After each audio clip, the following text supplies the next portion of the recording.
mga kauni, for today's vlog nga guys, ituturo ko sa inyo paano hindi nila malalaman na nabasa mo na yung message na sinend nila. Yes, pwede yan guys. Lalo na dito sa Messenger, maraming update si Messenger. Kaya kailangan lagi naka-update ang inyong Messenger para updated kayo sa mga bagong future nila. So ito guys, itong tricks na to is malalaman mo na nabasa mo na yung message nila, sila hindi pa nila nalalaman na nabasa mo na pala. So punta muna tayo niyan sa Play Store. Kailangan guys is naka-update yung ating Messenger para naman is kapag may bagong update si Messenger is updated din tayo, charis. So yun na nga. So ito yung tricks kung para sa mga ayaw nilang malaman na nabasa nyo na yung message nila. So, pero ano muna natin, update muna natin yung Messenger. Pag naka-update naman yan guys, pwede na kayo mag-proceed sa inyong Messenger. So, pag nakalagay yung open dyan, open lang natin. And then, makikita nyo yan dyan. Yung may tatlong guhit guys, click mo lang yan. Tapos, may makikita kang settings sa taas guys. Click mo lang din.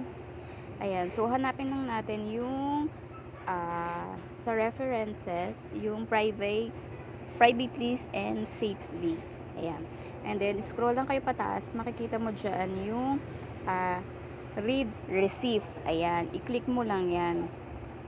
So, dyan tayo pupunta. As you can see guys, naka-open, naka-turn on yung aking receive. So, ibig sabihin niya, kahit hindi ko siya open, mababasa ko at malalaman nila na nabasa ko na. So, parang nasin ko na ibig sabihin yung message. So, ang pwede niyan is ito-turn off natin yan. I-turn off lang nyo lang yan sa gilid para naman safe tayo kapag may nangungutang. Ibig sabihin, kahit hindi natin i-open yung inbox na makikita natin na nabasa na natin yung message nila or nabasa natin kahit hindi na natin sinisin. So, ganyan. May nakasulat dyan sa baba guys. Sobrang liit, hindi ko na mabasa. So, kayo na lang magbasa.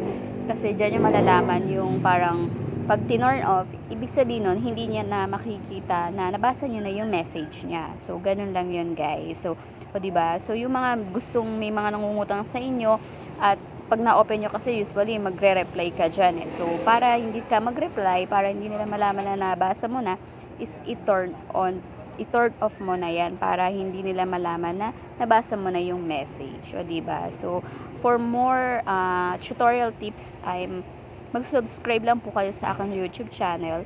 And then, like nyo na rin po and share nyo na rin. Mag-comment na rin po kayo, no? Para engagement na rin yan. So, yun lang guys. Thank you for watching.